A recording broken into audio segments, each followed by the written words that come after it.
Hello and welcome to Sestra-Tainment. I'm Lenora. And I'm Dee. And we're coming to you today in regards to everything entertainment. Yeah.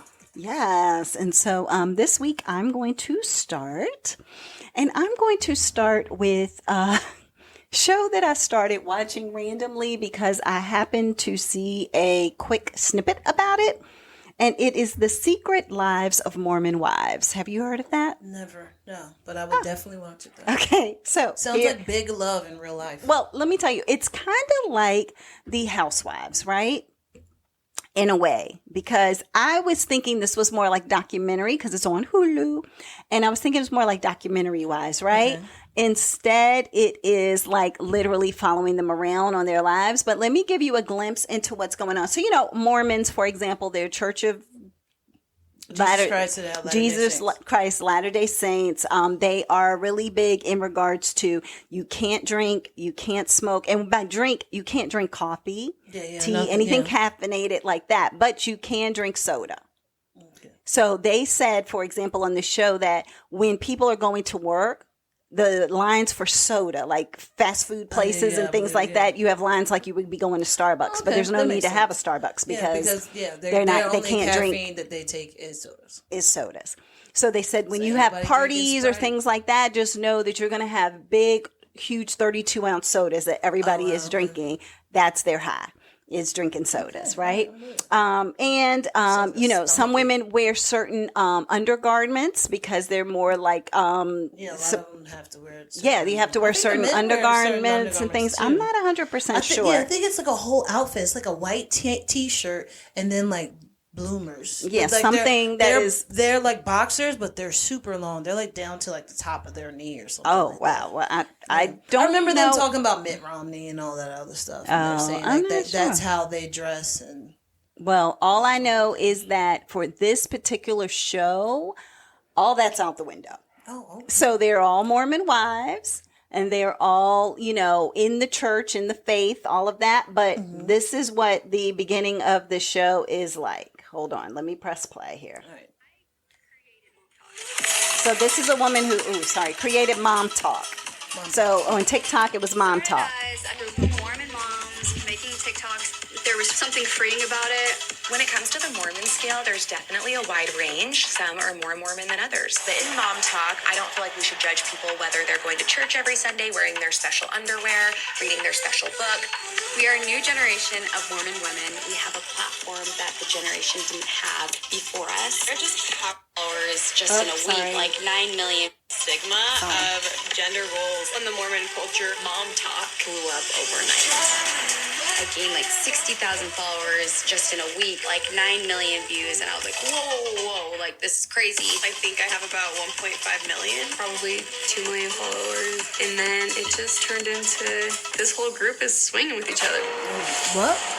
Sent shockwaves through her following, announcing that she was getting a divorce. We started having parties. Really wild things ended up on Reddit because of one of the moms from Mom Talk. My blood was boiling. I got on a TikTok live, 50 to 60,000 people. We would have parties, and there was a group of us that were intimate with each other. It was more like orgies. The guys were like, whoa, like our wives just did that. It happened several times. I have made out with all of the husbands, and that's where things just kind of like blew up.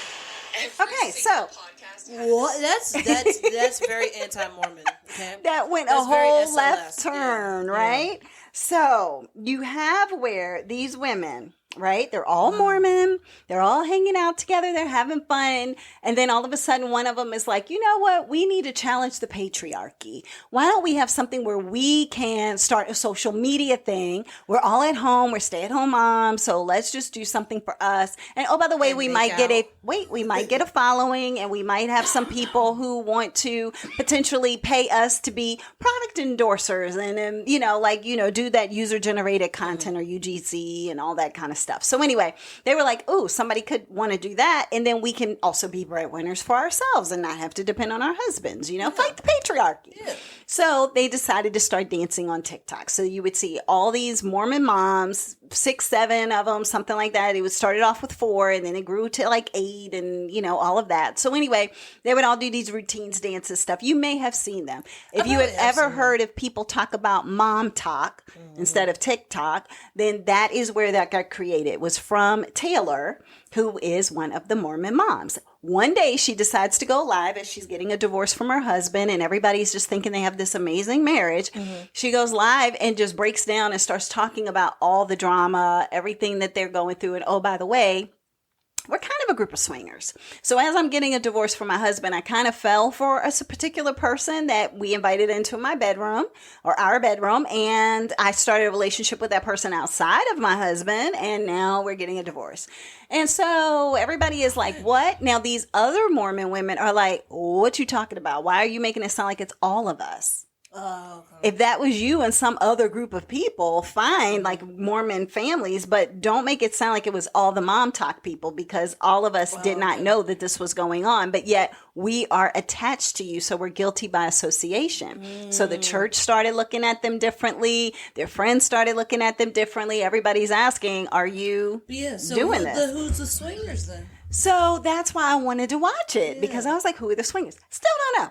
Other than Taylor, you're not going to find out the specifics, but I will say that you find out the dynamics and how much people don't like Taylor, the main mom talk one, because of the fact that she's the one who exposed all of this but didn't clarify. And oh, by the way, she even tagged some of them in the post. Okay. All right. Well.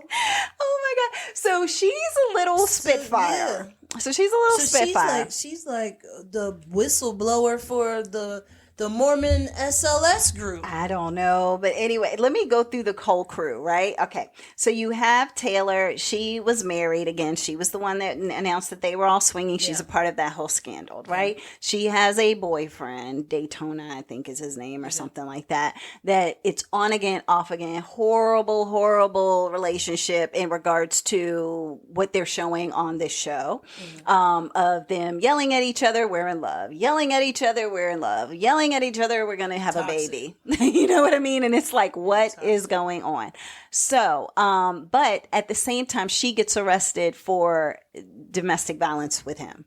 So there's some stuff there. Now, mind you, some people say, well, yeah, it's Utah. When are they going to arrest a husband for doing something to their wives? It's only going to be the woman going back at the husband because it's Utah. Yeah. So take it with a grain of salt, right? You have Demi. She is 28. Mm-hmm. She first saw who is now her husband when she was 9, and he was married in the church. However, he got a divorce when she was about 20 something, maybe 25, 22, 20 something. But anyway, now they're married. So she's 28 and he's 46. But they don't have multiple wives? Not these particular Mormons. Yeah. Okay. So, but yeah, so she first, she was just like, oh, I always had a crush on him. I always thought he was a really cute guy in our church. But once he was available and I was old enough, now we're together. How exciting, kind of thing. So, but yeah, so she's a little bit of a spitfire too. She will start instigating drama occasionally from time to time. You have Maisie. She is kind of the voice of reason of the group. The mom. She's like, okay, I'm friends with you all because I know we're kind of upset at Taylor right now for dropping a bomb on this stuff and making it look like we're all involved in this. But also I want to still be friends with Taylor because I can understand that she just needed to speak her truth. She just could have done it in a better way, like in a clearer way. So she's kind of a voice of reason, always trying to bring everybody together, kumbaya. For the most part, she has a couple of moments where she takes sides, but for the most part, she doesn't. You have Michaela. She had her first baby at 16 and her husband was 21. And so you have that. She just starts off talking about a skin condition that she has. where it is really interesting. It is something that like she will like get whelps and swell up, and she has like these breakouts and different things, and she's been going to doctor to doctor to doctor, and they can't figure out this autoimmune disease that she has. But yeah, so yeah, baby at 16. So she says that too. She's like, yeah, he was 21, I was 16, and yeah, there's that. So you have Whitney, who just is moving back from Hawaii. So after that whole expose of the scandal, she was like, I can't deal with this. People, you tagged me, and people are thinking that I was involved in this. I was not. So I and my husband and our kids, we're going to go and just leave. They didn't tell anybody really where they were going, I don't think. And then people figured out that it was Hawaii, and they weren't expecting her to ever come back. But then she's now coming back, and it's like 6 months, a year later, something like that. Okay. So she's coming back into the fold. Now, the issue with her is that there was a rumor around the same time of the scandal that her husband was out on either Tinder or Grindr. They're saying Tinder on the show, but when you look at all the research on the Googles and everywhere else, they're like, nah, y'all, it was Grindr. He was on Grindr. And oh, by the way, he is a very effeminate male to the point that everybody is like, girl, do you not see what everybody else who is watching this show sees? Seeing any of that, there's probably like, y'all have to get married. I mean, I'm sure that's the case, but everybody is just like, boy, you can't be gay up in here. I don't know, but all I know is that it is a big press on in real life on her TikTok page about people just saying, look, up now, oh yeah, it probably is. Yeah. So we'll see how they do. You then have Jessie, who is the owner of a hair salon and one of the more outrageous Mormons. She is just like, don't drink. Let me go ahead and break out this flask, because I'm going to go ahead and like, she will literally at somebody's party that's all Mormons in the whole house, she's breaking out like a flask of whiskey and like, who wants a sip? And everybody is like, oh my God, put that away. If my parents see you with that, they are going to freak out, because they're just going to be like, no, how do you hang out with people like that? Yeah. You know what I mean? Like, and she's like, dang, y'all live a little, and they're like, you're a Mormon. Stop living so much. So yeah, there's that. Then you have Jen. Now she is the more religious of the Mormons. She still wears her appropriate garments. She is someone who is like, my husband is my end all be all. He is my moon, my stars, my earth, and my rain. He is what I take in the morning and who I go to sleep with at night. Like, she is just living that Mormon lifestyle. However, she's slowly dying inside. So because she wanted to have this mom talk experience as well and make money for her family, she is the breadwinner of her family. Her husband is going to medical school. She is financing and funding him going to medical school because she's making so much money off of her millions of followers on TikTok and all these social platforms, Instagram, all of that. However, she can't control anything. He controls it all. And she's just like, well, don't I get a voice? Don't I get a say? She wants to go. She went with her girlfriends to Vegas. Who follows her to Vegas? Him and Daytona. Why? Because they don't want to trust their women in Vegas. So they end up going to Vegas, and then they get upset at the women because the women happen to go see a Chippendale show. So then it becomes, wait, hold up. You're going to see naked men on the stage. You're a Mormon wife or a Mormon girlfriend. You're not supposed to do this. What is wrong with you? Wait, you got to go backstage? You could touch them? Like, what are you talking about? We're getting a divorce. This is ridiculous. I'm done with you. You're a whore. Blah, blah, blah. Like, it just gets... It goes off the rails. Like, obviously you don't value our relationship, blah, blah, blah, blah, blah. She has to leave all the women. She's crying and crying, and she understands that they're frustrated because, hey, y'all, we're all Mormon wives. Nobody else's husbands care. Nobody else's husbands are having a conniption fit. But I guess this guy, because his family is so prominent, and oh, by the way, her last name is Affleck, and she's related to the men of the Afflecks. And the Caseys of the Afflecks. So she is a cousin-in-law or something like that of the Afflecks. So maybe it's that whole, our prestige, our name, our whatever, can't have you on national TV doing things that are against the Mormon way of life. Maybe? I don't know. So anyway, then you have Layla. She's the only African-American / biracial Mormon on the show, which I am shocked in a way because I just didn't know that there were biracial Mormons out there. That's my ignorance. I mean, I'll just put that out there. I don't see it. I mean, I'm just thinking that number one, it's not as predominant in regards to the. I mean, look, I've been to you. No, I'm just going to say I have been to Utah. It is not. Well, I was just going to say it's not very diverse in Utah. In regards to that. So then to know that people could have a biracial relationship in Utah with the Mormon culture, I just didn't know that that was even something that was allowed because there's just certain parameters around certain things, right? Unless they were adopted and raised by a white family. No, she has a African-American father and a white mother, I believe. Okay. So, yeah. So, but anyway, so she actually is recently divorced and she's just like, I'm ready to party. So the whole reason of going to Vegas was because they were doing basically a divorce party for her as like a bachelorette party for other people. Divorces? No, she's the only one. Everybody else is married.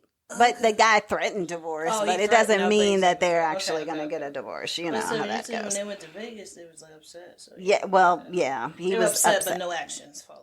Well, it was stuff, but I'm not trying to give everything away. So, you know, there was things that took place after that. And yeah, it was kind of touch and go. Let's put it that way.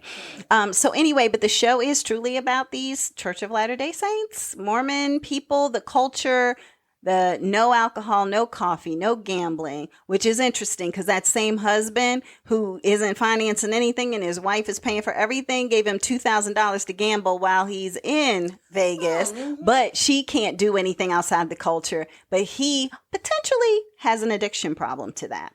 Anyway, no sex before marriage. There's so many rules in regards to that. Of course, there's only the soda. There's no, which I had heard before because I actually at work, people who I worked with were in Utah and they were saying that they could, even sugar is something that they will do in abundance. So it's sweets and sodas because that's the only thing that you can give, that you can have that is considered to be something that is, you know, the sugar can give you a sugar high almost. And then you have the sodas that can give you like a caffeine high, basically, if that makes sense. Yeah, so those are the two things that they can really do.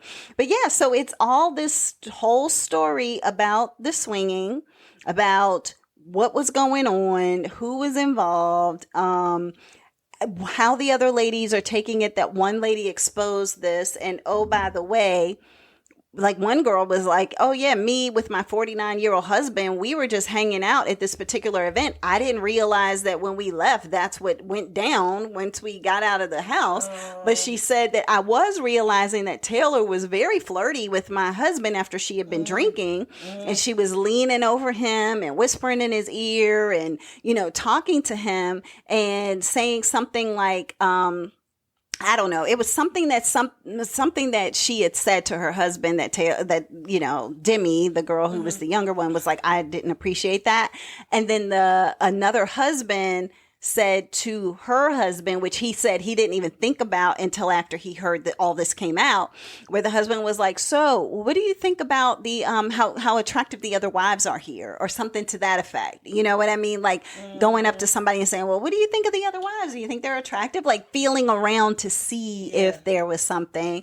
And then when her husband like had some drinks or something, they were like, oh, well, maybe you should just stay the night. You know, those kind of things would just pop up from time to time. Yeah. And it just became like, wow, now that we're thinking about it, like, were we the cutest couple? And now everybody's trying to suck us into this thing. Yeah. So, yeah. Now, I'll just end there by saying that it was really interesting. For me personally, I felt that it put Real Housewives shows to shame. They are a hot mess. I can understand that. It is almost every episode somebody's ticked off, upset, throwing somebody under the bus, gaslighting like I have never seen before. Right. It's one particular person where you just see the manipulation. over and over and over again. And everything that she's doing to other people, she turns it around and it's like, well, all I was doing was joking. I can't believe you're offended by that. I'm offended by the fact that I told you something in confidence and now you're bringing it up in front of everybody. Yes, I'm going to be offended by that. And she's like, well, geez, I was just trying to have fun. Like, I mean, gosh, what's wrong with you? Like, now I'm upset. Can you believe how she's treating me, everybody? Like, this is just... Oh my God, it is. That would piss me off. I wouldn't be able to watch the show. I'm over the show now. It is crazy. But no, I mean, it doesn't happen all the time. But just knowing that she does that, yeah, she does it way too much. Yeah. Way too much. That one time I'm talking about, but then you'll just see other things. The great part about it is that as the show goes along, you start off looking at Taylor like, what the heck is wrong with you? For number one, being a part of all the swinging stuff, which I mean, adults can be adults, whatever, who cares? But then telling everybody's business on social media and getting arrested for DV and all this kind of stuff that people knew about her before the show even started. So you come in thinking, I'm not going to like her. You realize, I love her. Like, at least I did. I realized I love her. She's not who everybody thinks she is. Does she make bad decisions? Yes. Is she a bad person? No. However, other people who are touting themselves as being amazing and wonderful and so sweet and so kind and what? Me? No, I'm going to wear my garments. I'm going to do this. I'm going to do that. And then they will turn on their friends in the flip of a dime. Yeah. And it's like, no, I've unfollowed every single one of y'all on all of the platforms. So what? So anyway, that's it. Secret Lives of Mormon Wives. If you're interested in finding out about Mormon swingers and Mormon swingers, the Mormon culture, and oh, by the way, I don't know, the real housewiveness of it all, then check it out. And it's on Hulu. Oh, Hulu. Okay, so what do you have, sis? Because I feel like I talked about that quite I got a while. Bunch of hot topics. Okay, let's go through the hot topics. Let's go. Where do I start? Well, let's start off with an R.I.P. Rest in peace to Madam, I don't know if she's a madam for real, Maggie Smith, the British actress. Yeah. Everybody knows her from Downton Abbey. Downton Abbey, Harry Potter. Yep. Gosh, what else did she do? She's been in a ton of things. Yeah, she's in everything that I could possibly think of, really. How long has she been acting, I wonder? Well, this is the thing. She actually passed 4 months and a day shy from her 90th birthday. Oh, wow. Yes, I'm sure she had been acting for a very, very long time. 1934 she was born. There you go, yeah. Yeah, 1934 she was born. But, yeah, she definitely was a staple in British and American shows, sitcoms, like, you know, everything. So, definitely it's sad. But just wanted to let everyone know. She was in Sister Act. Oh yeah, she was the one who. She was the one who was always correcting everybody and telling everybody to stop. She was in so many things. Evil Under the Sun, Hook, all the Sister Acts. She was in everything. Like you said, they had the Harry Potters, the Downton Abbeys. Like if you don't know her from any of the things we just mentioned, then you don't know her at all. You don't know her. Yeah. Yep.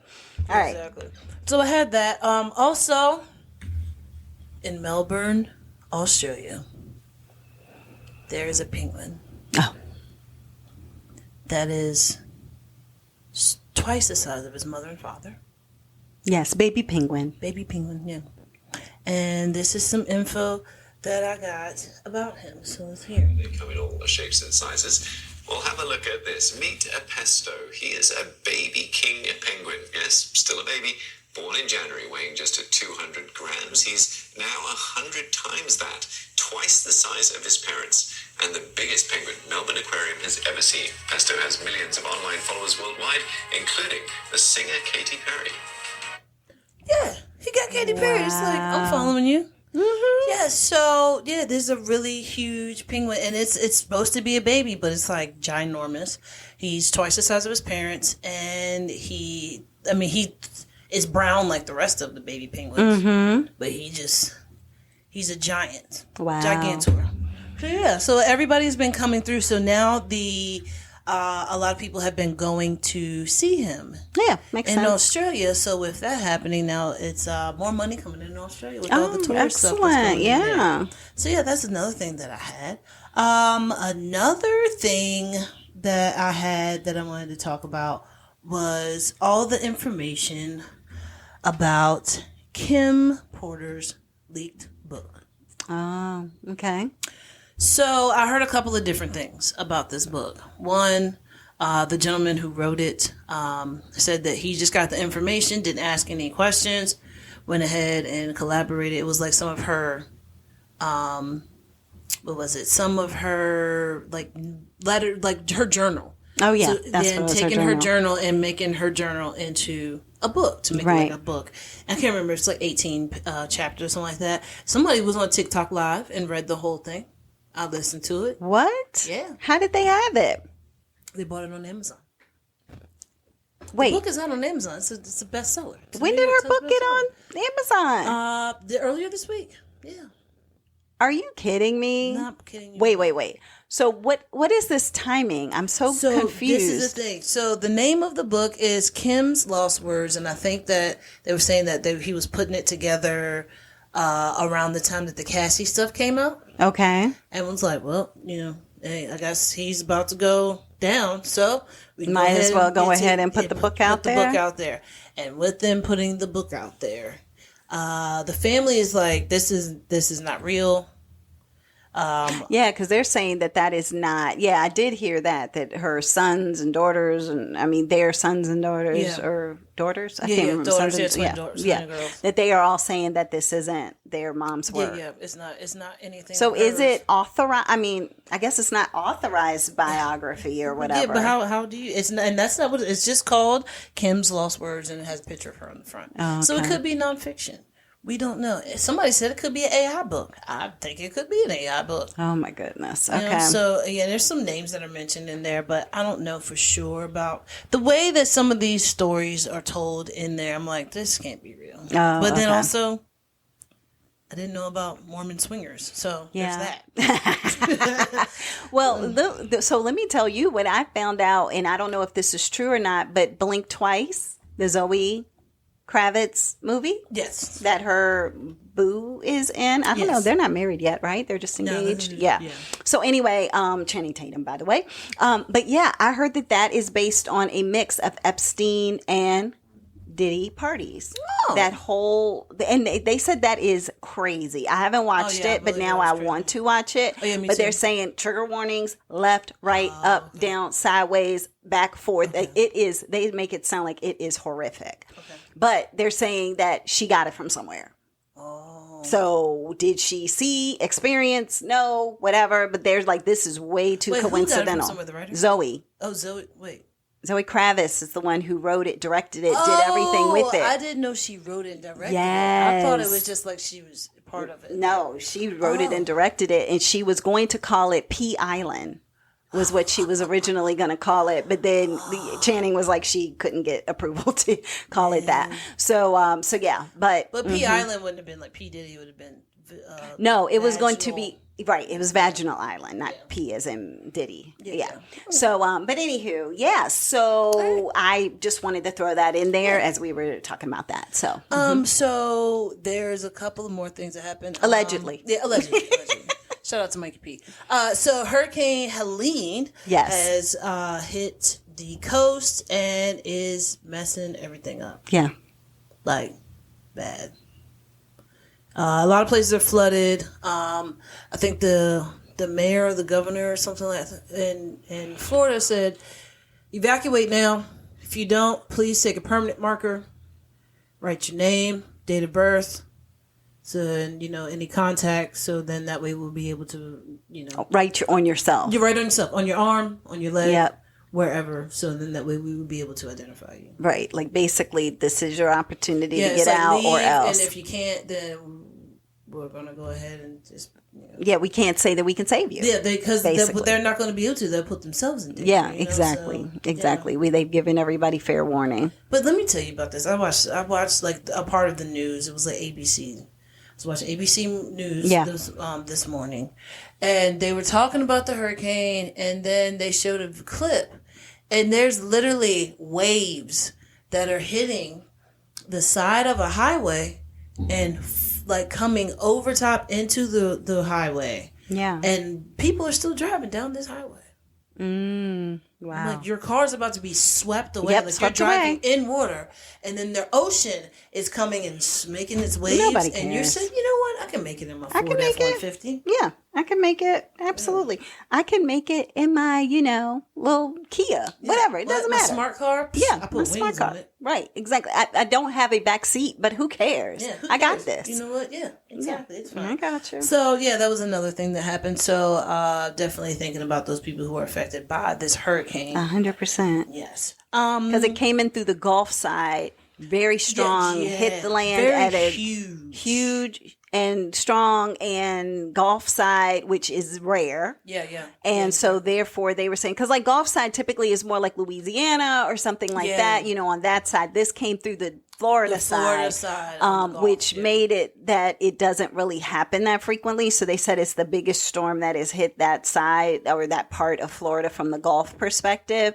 And because so much of it is marshland and, already so full of, water anyway, that is going to really impact the homes there. And what I originally thought, which was making me freak out, is I was seeing people dragging people in the water to safety and stuff, like older people being dragged. Alligators. Oh, shoot. Yeah. Why aren't people talking about the possible? Like, where are these alligators now? If you're taking boats and putting them now in the middle of it. Oh my gosh, not gator cane. You got B-NATO and gator cane and sharknado and all of that. But if you have, I saw literally a pier that was showing on the other side of the road. If I saw a boat that was showing in someone's neighborhood, it just shows how much the water just took everything somewhere else. Then to me, I'm just like, okay, this is serious. Yeah, so. it's very, very, very serious. Yeah. And yeah, I mean, it was a very huge storm. The way that the winds were, I mean, we're up here in Virginia, and it was still, it's pretty windy today. We actually felt good, humid, but it did feel good with the wind blowing. So like I said, thinking about those people, and I'm sure that there is places that you can donate money to. I'm pretty sure like FEMA, Red Cross, things like that if you would like. So now get into the meat. Back to Diddy. Okay, so Suge Knight actually did an interview on News Nation. Now Suge Knight is in prison for 28 years for a whole bunch of stuff. And I believe he thinks that Diddy's going to be the next one here. So he just talks about how long he's known Diddy. Also said that with all the sexual assault and everything that happens in the industry, none of this surprises him. He talks about things like the egg test. I don't know what that means. So when they talk about the Illuminati, yeah, I don't think the Illuminati is like anything like, oh my God, this is a fraternal thing. No, I think the Illuminati is like, if you want to make it, we're going to have incriminating stuff about you, and we'll help you. But if you screw me, I got this incriminating stuff, but I'll help you. It's kind of like Scientology pushing people up. Oh, okay. But it's just like a group of people that have money who are influencers in the industry. And I think the Illuminati is you selling your soul is you like basically being a prostitute. You have to do something incriminating for people to have something incriminating on you. Yes. So which you will do intentionally. So that's the thing, the egg test. Okay, here we go. What do you think the egg test would be for men? Going into a certain orifice of your body? Okay. Yep. Now, if it breaks, you're not ready yet. It's not your time. We'll try it again later. Yeah.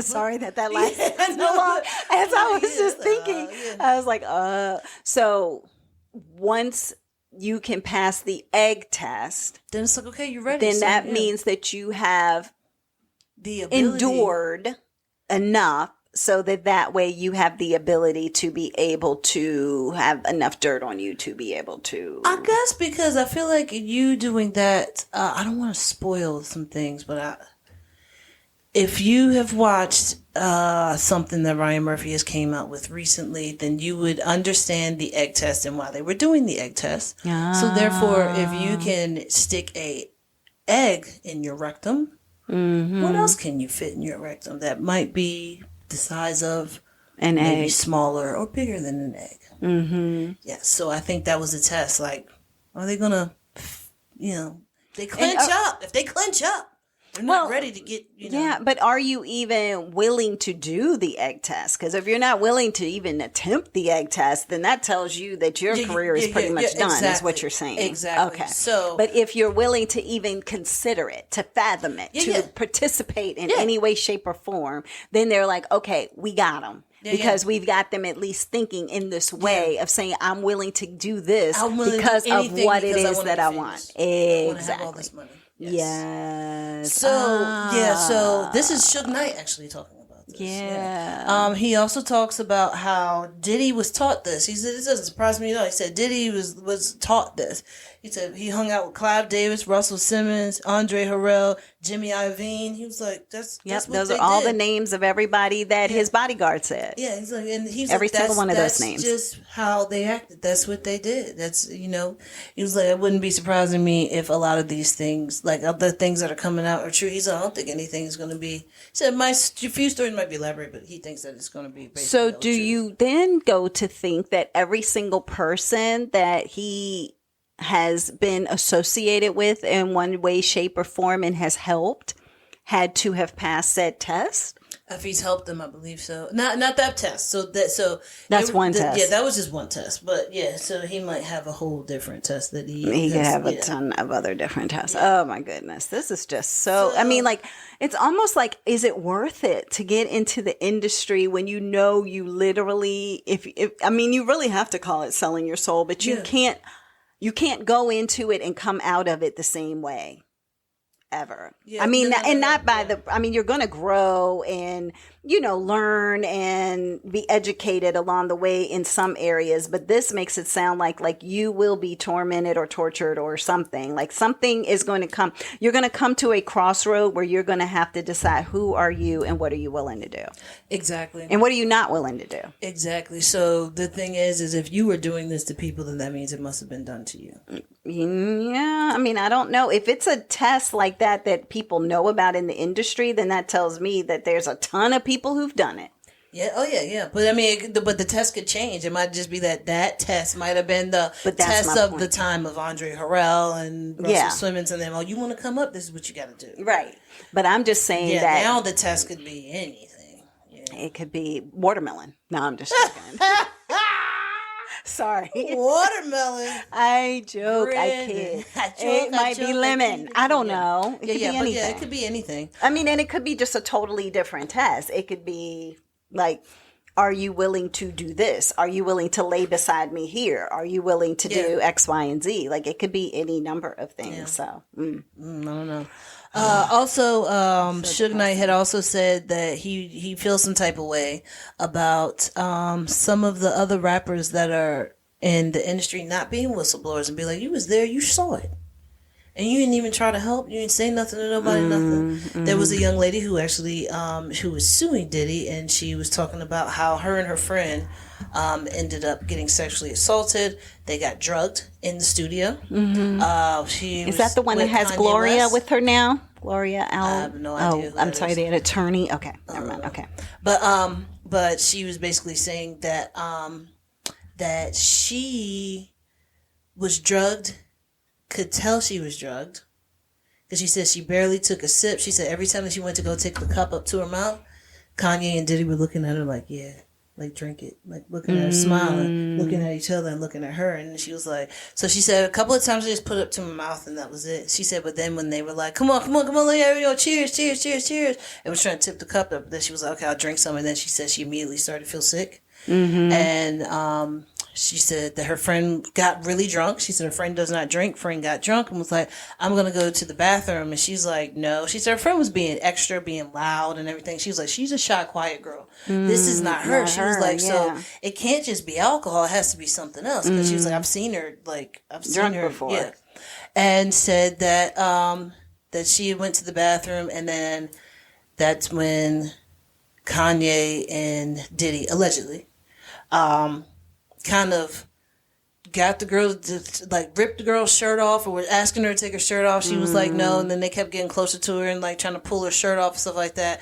But she said that some sexual assault was happening. She said there was 3 other people in the room. And one of them, she was like, oh my God, this is like a record executive. He'll stop it. She looks at him. She said he turns away. She said Kanye's cousin was in there.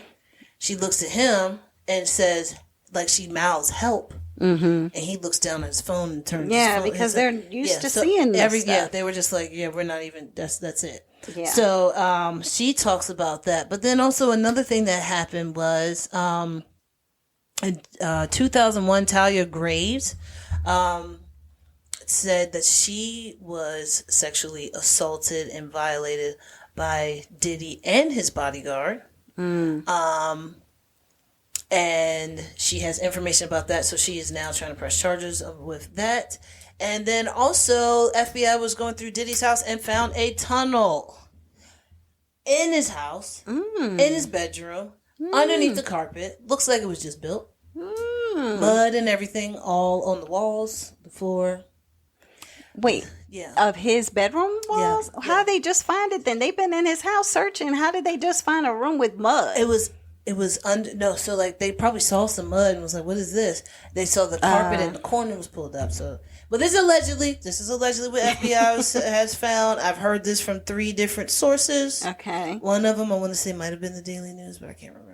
Yeah. But so do they think that it was for a perspective of an escape route? Maybe, I don't know. Like, because he would be like, oh no, y'all saw me come in the house. Y'all think I'm still here a week later and I've been gone for a week. You know what it probably was with him wanting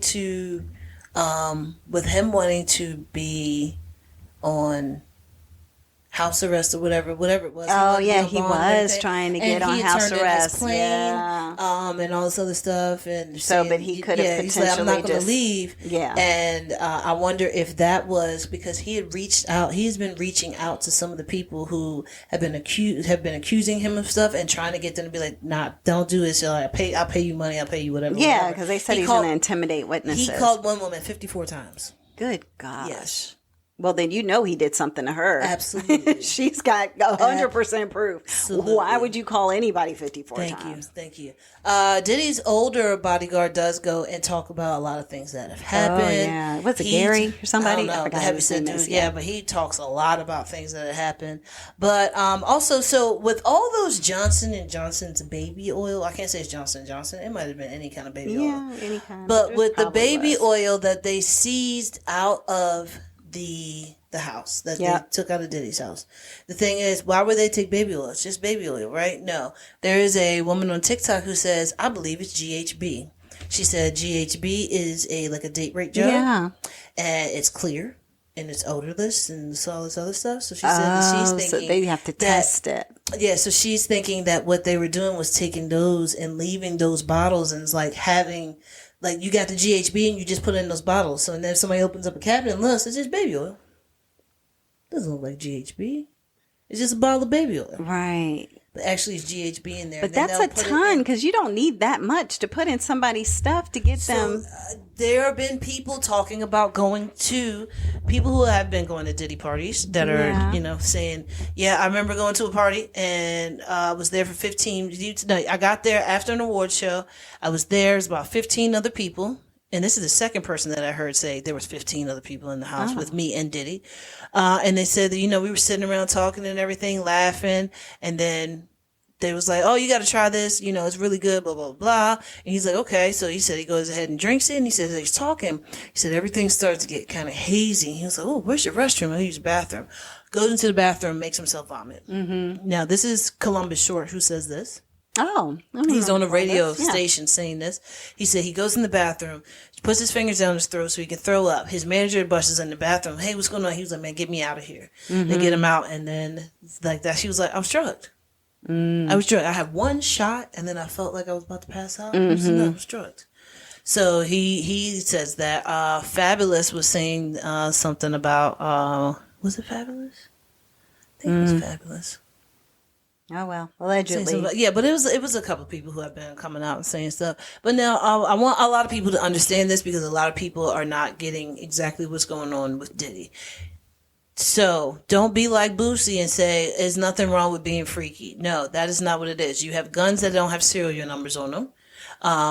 You have blackmail videos, photos, and things like Footage, that. Yeah. You have sexually assaulted people. You have drugged people. You may have unalived people. Yeah, you may have unalived people. Apparently, in this book, a lot of people have pneumonia.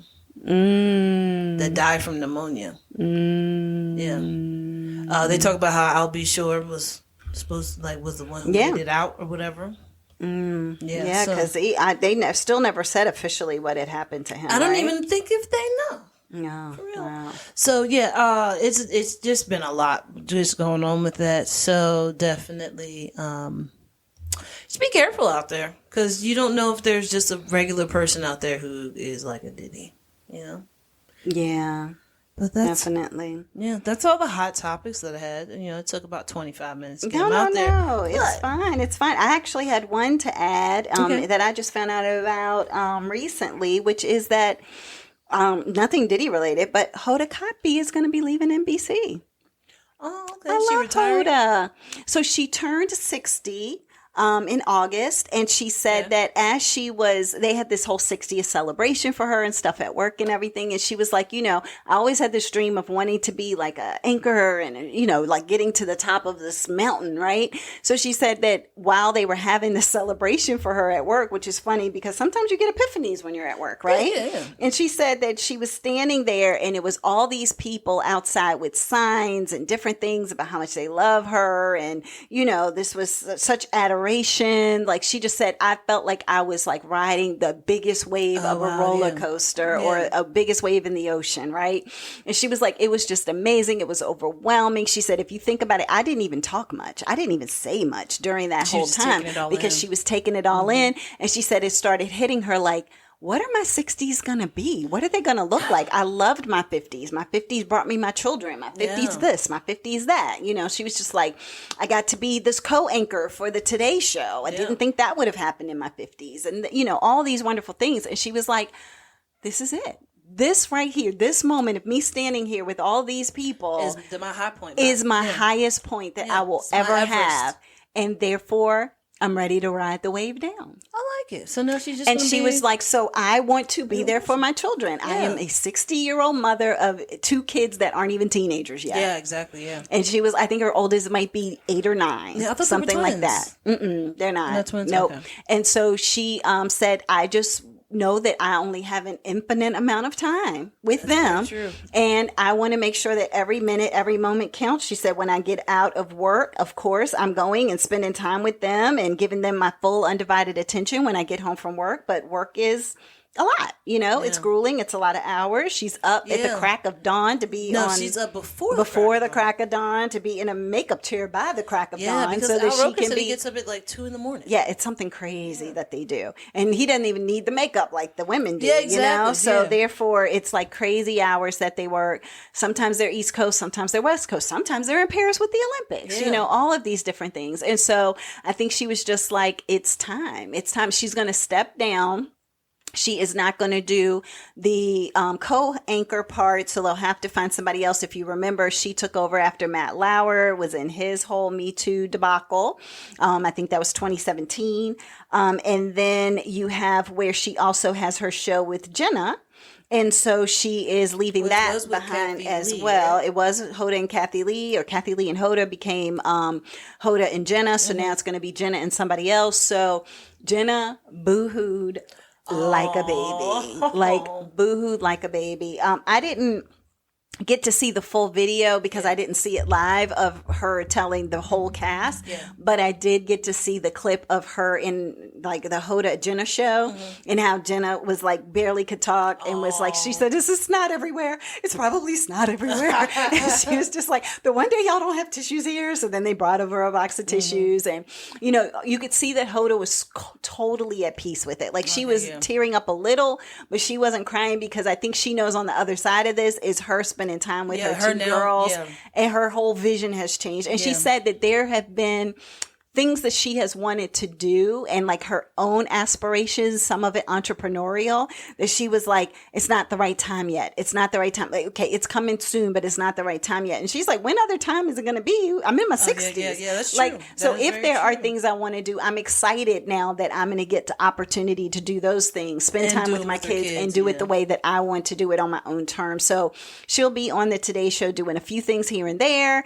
maybe some pop-up, you know, commentary or something to that effect, but she is going to officially retire come January. All right. Well, that's awesome. Exactly. So, you know, Jenna's like, this won't be a cry fest forever. It's just right now. I'm just getting through my emotions. It's just right now and then when she leaves. And when she leaves. But she was just like basically saying that when you were the first person to believe in me. You were the first person. And when you believed in me and said that I could do this and I was excited about it, I called my dad, who everybody knows is George W. Bush. Yeah. So therefore he was just like, it was funny. He said to her, "Okay, that is amazing. You're going to do such an amazing job, but you know she's the star, right?" He was like, "I just want you to know, like, are you going to be okay with knowing you are not the star? Like, Hoda is the star." Yeah. And she said, like, she was like, "Yeah, Dad, of course. Like, I'm just grateful for the opportunity." So she said, of course, she's crying, she's snotty, everything. She's calling her dad. And she's like, "Dad, I need to talk to you." So I guess she's really a daddy's girl. Yeah. And so her dad was like, "Yeah, sure. What's going on?" She said, he thought somebody died. And I'm like, "Hoda's leaving, you know, and I don't know what I'm going to do." And da-da-da-da-da. And he was like, "You're going to be fine. Now it's your turn." And she was just like, "Okay." And then Hoda was listening to her tell that story. And Hoda literally got up and applauded and was like, "Yes, it is your turn. So now it's going to be the Jenna and somebody else show. And now it's your turn." So, you know, so it all, you know, comes, you know, full circle and all of those types of things. But I just thought that it was really touching to watch too. Yeah. So, but anyway, that's awesome. What I had as a last hot topic. Okay. Well, that was all the hot topics. That's all the hot topics. That was the entire podcast, basically. It was hot topics and Mormon swingers. wives. Yeah. Mormon swingers. Yeah, exactly. Yeah. All right. I'm going to talk about this really quickly because we only have a little bit of time left, but I thought it was pretty interesting. Well, actually, you know, I'm going to switch it up. I'm going to talk about the penguin on mask. Okay. I can't even talk. Masks. I can't even get it out. But anyway, I was going to talk about something else, but that might take a little bit longer. But the penguin, I had only watched one episode. Yeah. So therefore, I could only talk about. It's only one episode. It might be two by now, but yeah. But anyway, so it was only one thing that I could talk about. So it is the penguin on Max, and it is interesting because number one, I did not recognize that was Colin Farrell. Yes. He does not look like himself at all. And when I tell you he has that New York, New Jersey accent when he said nice, I was like, look at this. I was Miles, no, he's going to be your nice. He's going to look after you. I was like, this is he's from Ireland. He's Irish. Yeah, it's crazy. All right, so you have Colin Farrell playing the penguin. You have you just have a whole bunch of people in here. But, I mean, the main thing is Colin. I mean, everybody else is okay. You have Carmen Ejogo, who plays Eve. You have Michael Kelly. You might remember him from everything with, what was that Kevin Spacey show? House of Cards. Yeah, and he was in there, but he plays John Vitti. You have Theo Rossi is going to show up in here. I love Theo. From Sons of Anarchy. Who was the you guy? Have Christina Lady or Malati. You might have already said his name. The guy who plays Joel from off of Marvelous Mrs. Maisel. Oh, he's playing Alberto Falcone. Falcone, yeah. Yeah, the Falcones, all of that. Yeah. So, and Kristen, she plays Sophia Falcone. So she plays Michael Zegan's, Alberto's sister. So anyway, it starts off with the Penguin. He's hearing about all the terrible news that's going on in Gotham, you know, all the terrible things, and what the Riddler has done, which they don't even show you anything about the Riddler. It's like a quick little second about. It was just like a whole bunch of bombs going off. Yep, a bunch of bombs going off. And the Riddler was blowing up and I was like, they about to make a Riddler movie or a TV show. Maybe so, but they were basically saying that the flood wall got blown up by the Riddler, and many people perished because of the fact that once the water started coming in, it started flooding out housing projects and homes and just the downtown area, like everything, right? So then they were also talking about on there how this masked crusader, who of course we know is Batman, was going around and trying to save as many people as they could. This vigilante, you know, all of that. So then you have the Penguin just standing there. He's hearing all this kind of stuff. And then they're talking again about the Falcone family. And so the Corleones. Corleones or Falcone's family. That's it, right? Yeah, because the father passes away and they talk about that. And so what ends up happening is that they basically say that the father passes away, but his son, who is a drug addicted, person, is going to be taking over the family business, basically. So what he decides to do is the Penguin, he's going to break into the space where he can get some evidence in regards to some powerful people in the city to kind of get a one-up on people, which, imagine that. Yeah. That's what people do. Yeah. That's how everybody works, is that you just have to have dirt on people. Photos, videos, whatever the case may be. So anyway, what ends up happening... Yeah, so while he's getting all of that, who walks in? But the Falcone's son. And he's got a gun on him, and he's like, whatever. So he ends up coercing him and helping him to understand that, look, no, I was actually going to give you this. Your father wanted this for you. He wanted me to give this to you. So the son... being the son, believed him and was like, okay, great. My father always said you were a stand-up guy, but he couldn't really trust you, all this kind of stuff. Yeah, he said, I know that he knew that you skimmed off the top, but that you were the kind of man who deserved that. So, he said you skimmed off the top, but you never skimmed enough where my father cared, but we knew, like, he knew that was something that a man like you would do, and he respected it. Right, which was weird because the Penguin was looking like, oh, he knew that all along? Yeah, like, who knew? Huh. Like, okay. Yeah. So anyway, what ends up happening, and I won't go into too much detail, but the son and the Penguin, they're talking. He gets them to start drinking, which, of course, when you're an addict, you probably shouldn't be drinking and doing drugs, which the addict did say, I don't want to even do all this stuff. I don't want to do it. But then he talks them into it. It's not going to hurt. And then he ends up.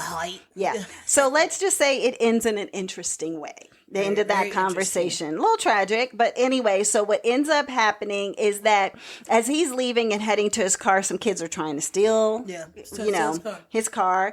And he has this purple, they're trying to steal the rims off his car. And so the crazy thing is that Maserati. A purple Maserati at that. So tell me that's not going to stand out. So anyway, it's almost like the Joker color I would wonder if it was the Joker's. Maybe he's working with the Joker. Maybe we're going to see the Joker in the end of this. I don't know.